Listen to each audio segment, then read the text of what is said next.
Tēnā koutou, ko Aotearoa te tura ka waiwai, e tipu aki au ki Mosgiel, e raro I te maru o te moka o Saddle Hill, e te taha o te awa o Tairi, ke te noho o ki o te poti. Ko Shiobhan tako ingoa, ke te whare whananga o Otago aho e mahi ana, nō rewa tēnā koutou katoa. Kia ora, thank you for listening to my pipiha. It's a traditional way of introducing yourself here in Aotearoa, New Zealand.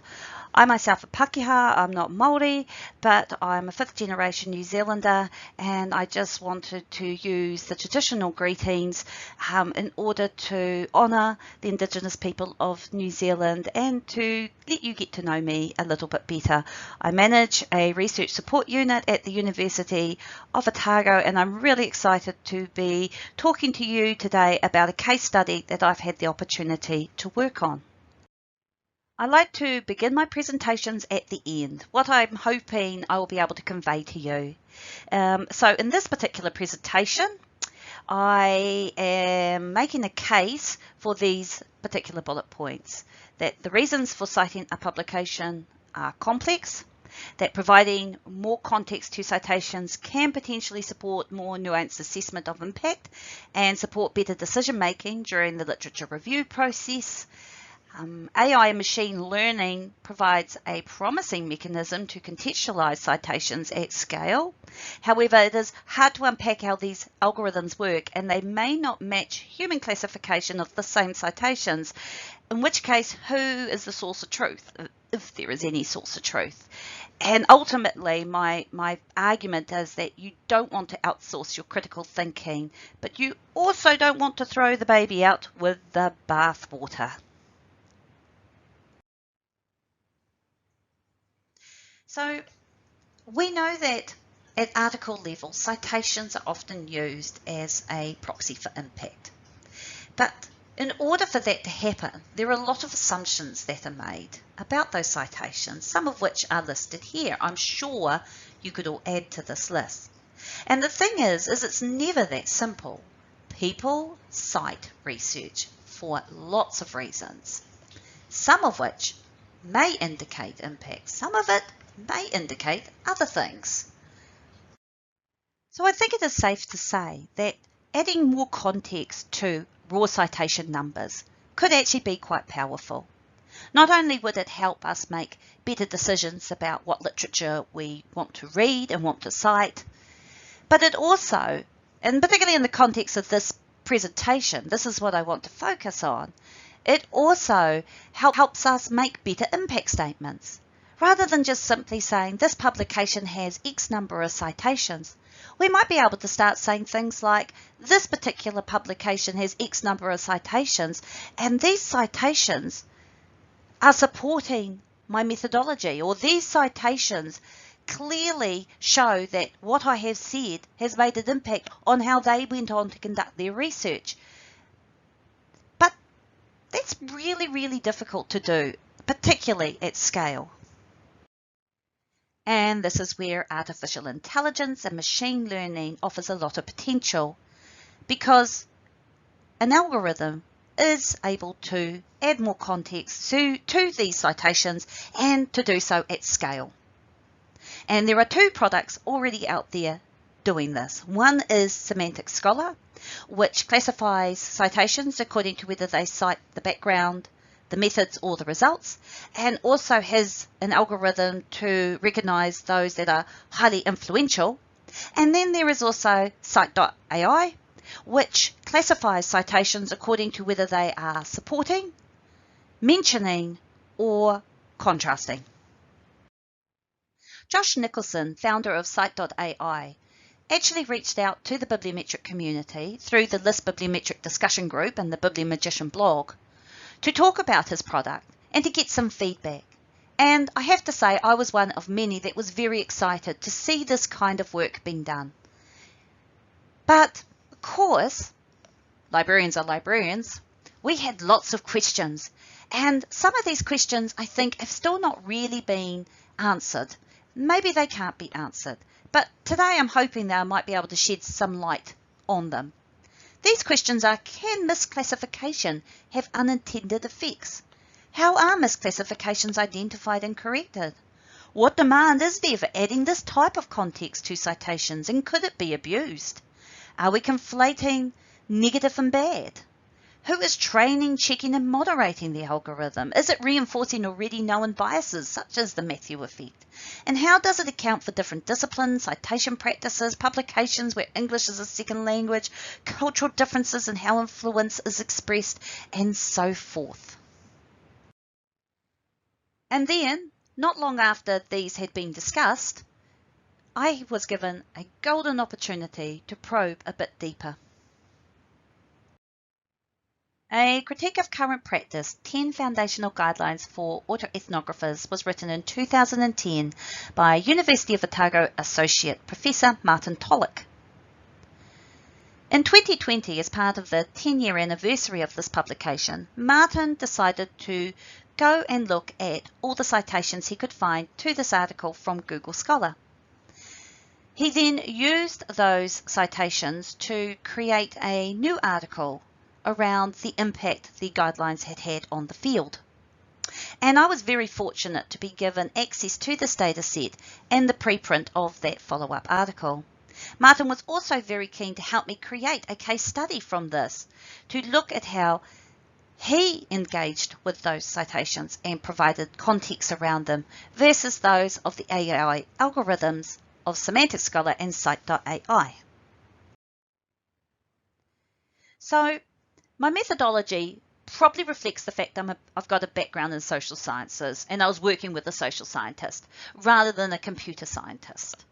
So the first thing I did was I tidied Martin's data for him, and that just meant splitting out the variables. There was nothing specifically wrong with the data. And then it allowed me to easily use the Semantic Scholar and Scite.ai APIs to add additional data to Martin's. And in particular, I wanted to know how they classified each of those citing publications. For the case of Cite, supporting, mentioning or disputing, and in the case of Semantic Scholar, is it influential, yes or no? I also narrowed the focus to those citations that were included in the preprint because they were the ones that Martin particularly singled out, and I wanted to stick with them for the case study. Then what I did was I sat down and looked at those citations. And I didn't look at what Scite.ai said or Semantic Scholar said. I just used their classifications, but used my own brain, my own IQ, not the AI, in order to classify them. So I would look at the citation for the first citation, and I looked at how it was in the preprint, and I would look at how it was in the original context of the publication that did the citing, and then I'd sit there and think, is that citing, is that disputing, is that mentioning, and I gave it a classification. And the same with, is that influential or not. I then got to repeat the process with Martin himself. We sat down and we did exactly the same thing, and we looked at the publication and what the citation was saying about Martin's work, and we looked at how Martin had mentioned it in the preprint, and we talked about it, and Martin then gave a classification based on his IQ as opposed to the AI, and is that influential or not? Is that supporting, disputing or mentioning? And what we ended up with was this final data set of classifications, some of them by Scite.ai and Semantic Scholar using the AI, and some by myself and Martin Tollock using our IQs. Just to provide a bit more context, here is a clip of the preprint and how Martin was looking at these citations and trying to draw out more context and analyze them and think about what they were really saying about his work. And sadly, the final data set is a bit too big for me to clip for you to see, but it basically includes all these variables. There is an ID number for each publication citing Martin's article. There is the author, the title, and year for those publications. Then there are 4 variables that come directly from Martin, whether it was mentioned in the subsequent article, the context of that particular mention, then the additional classifications of whether it was supporting, mentioning, or disputing, and the is influential classification. Then there was the additional data that I added, whether I thought it was supporting, mentioning, or disputing, and is influential, yes or no. And then there was the data from Semantic Scholar, which included the intent, such as is it background, is it methodology, and so forth, which we didn't actually use in this case study, but is in there, and also whether Semantic Scholar thought it is influential, and then finally the Scite.ai data of whether it thought it was supporting, mentioning, or disputing. And again, perhaps reflecting my social sciences background, I actually found that some of the most richest information came from just simply working with Martin and talking through why he thought what he thought, and why I thought what I thought, and why they may or may not have aligned with the algorithm. And one of the things I realized very quickly is we throw around these classifications such as supporting or influential or disputing, but whether we really mean the same thing is another question. So in the case of is influential, when I was classifying for that, I kind of looked for clear evidence of influencing behaviour or action in the citation wording, such as follow. They followed Martin Tollich's recommendations. There was a change in their behaviour. They did something different as a result of reading Martin's work. I felt that meant it was influential. Martin's approach was more intuitive. He considered if the citation indicated if his work shaped an idea, confirmed a position, supported an approach, even where the language didn't necessarily indicate a behavioural change or an action taken. So he looked for things like they found a common ground and they had a shared appreciation. To him, that suggested it was influential. Semantic Scholar states that it identifies these influential citations by looking for a significant impact on the citing publication. And there are, of course, articles out there that expand on what they're doing. But truthfully, I really, as an average librarian, didn't know exactly what the algorithm was doing. The same pattern plays out when classifying by supporting, mentioning, and disputing. Supporting seemed closely aligned to endorsing or corroborating for Martin, but with working with him, I observed that it was more the tone that indicated to him that something was supporting rather than necessarily the phrasing. Whereas I in Scite.ai classified the following example as mentioning, Martin was adamant it was supporting. Given that printed texts live on in static form long after they are written, it is vital that autoethnographic writers consider their present and future vulnerability as life goes on and attitudes and perspectives, both personal and social, change. Is this a neutral statement of fact or more an endorsement of a point of view? I kind of thought it was the former. I think the Scite.ai algorithm did as well, but Martin really felt it was the latter. So now let's get to the results of all of this work.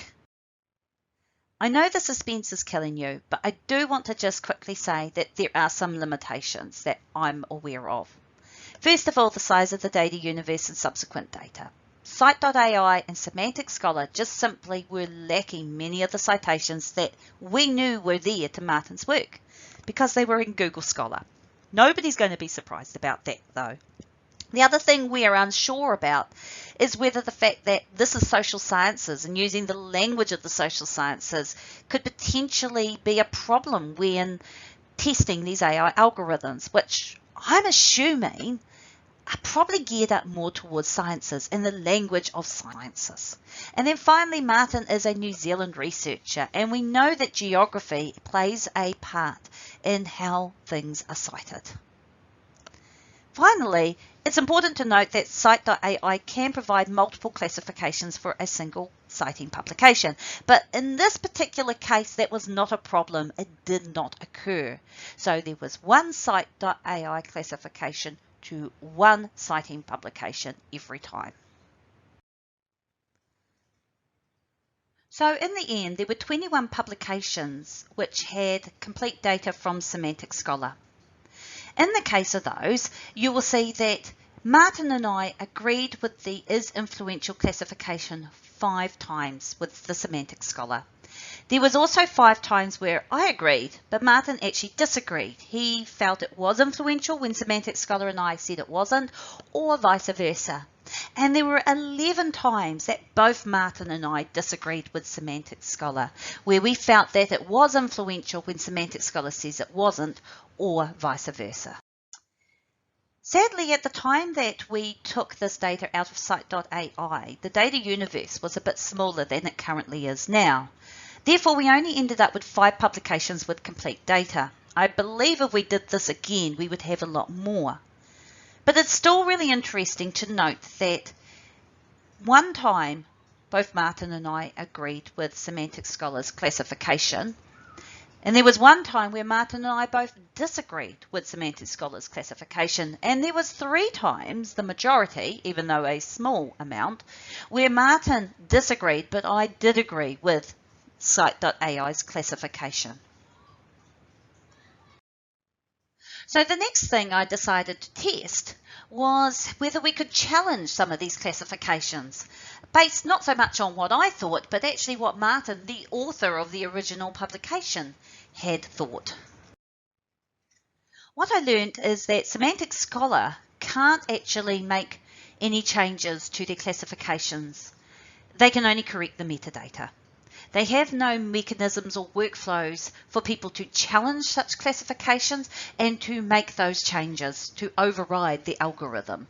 Or at least, in terms of the correspondence I had with them, that was the impression I was left with.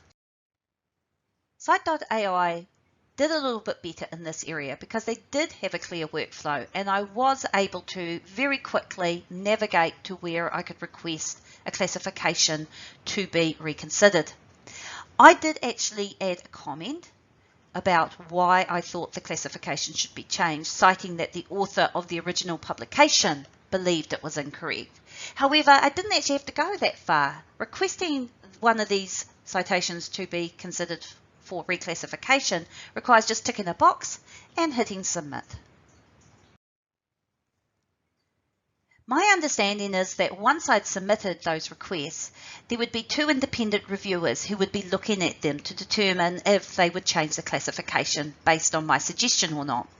And then I got a reply fairly promptly from Scite.ai with those results. The one was quite successful. I actually did get reconstructing my identity changed to a supporting from a mentioning classification.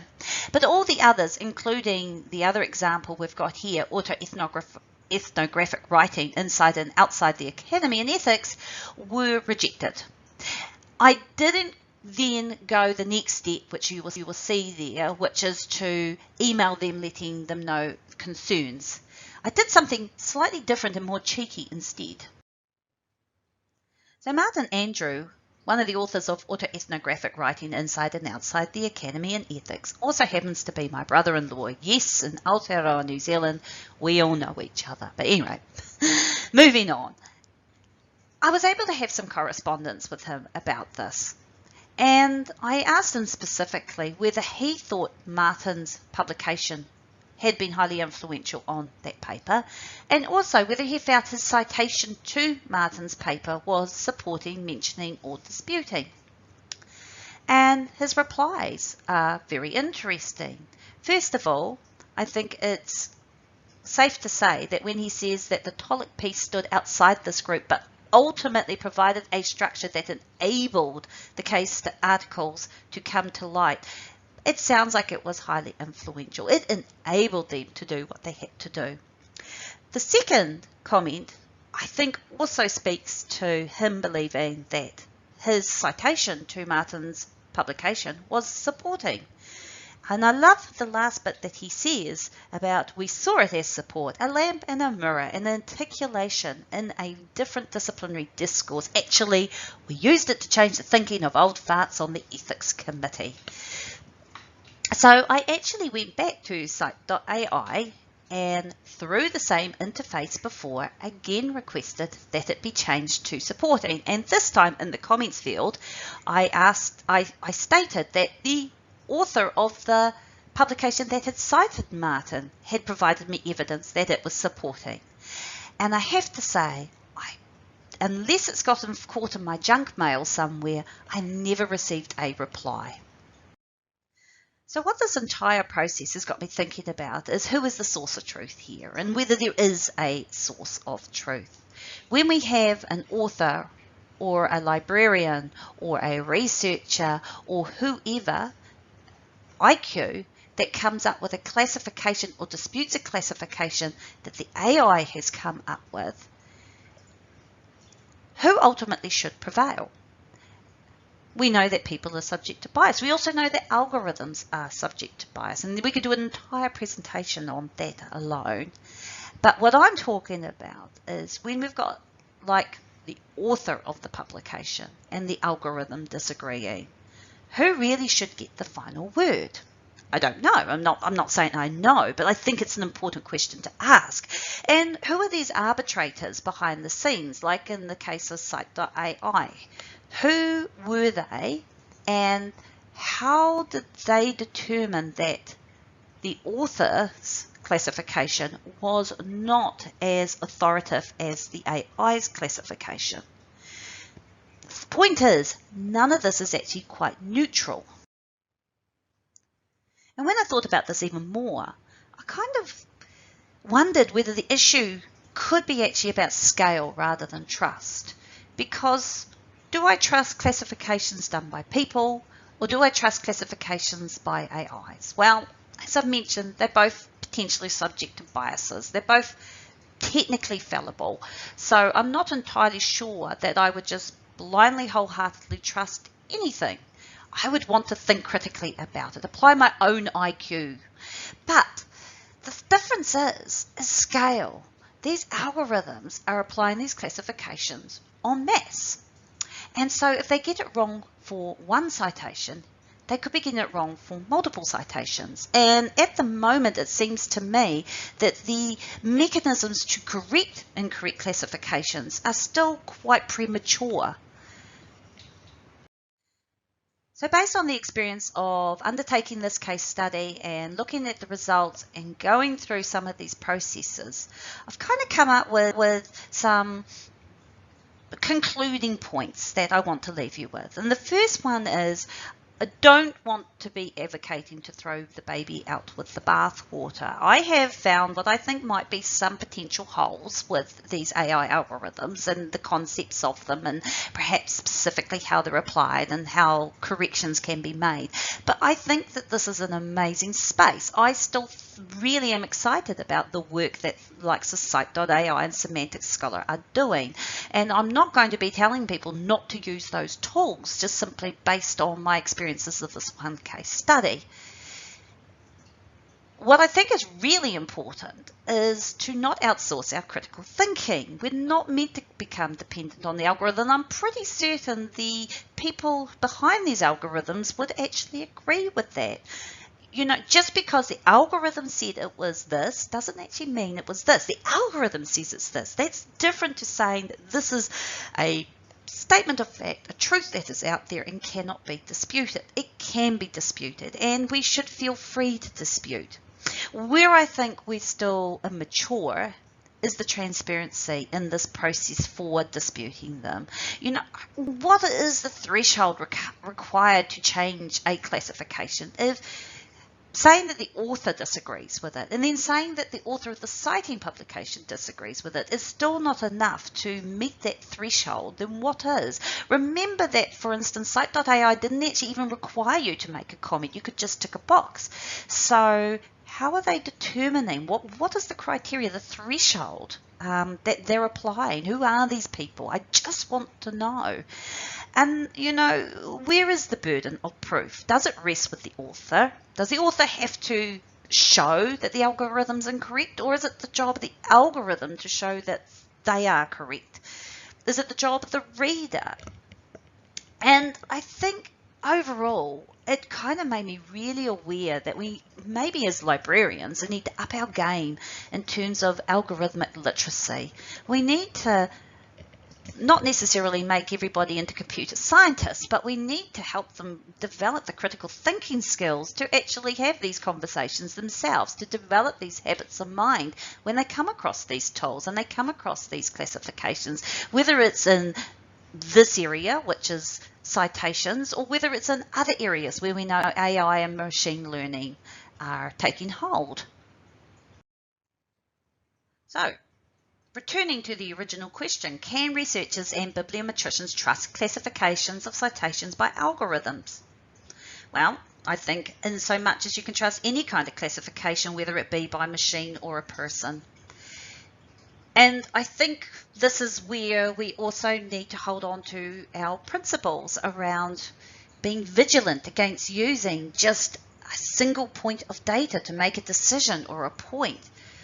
I would not be encouraging people to only use the classifications in an algorithm to make a case for the impact for their citations. It could be used as part of the picture, but it shouldn't make the whole picture because it can be fallible. Just like it can be fallible if those particular classifications have been devised and done by the author or anybody else. You need multiple points of data. We know this. It's just a matter of reinforcing that message. So thank you for listening to this presentation. I hope it's got you thinking about these tools and about the algorithms, and I look forward to any questions that you may have.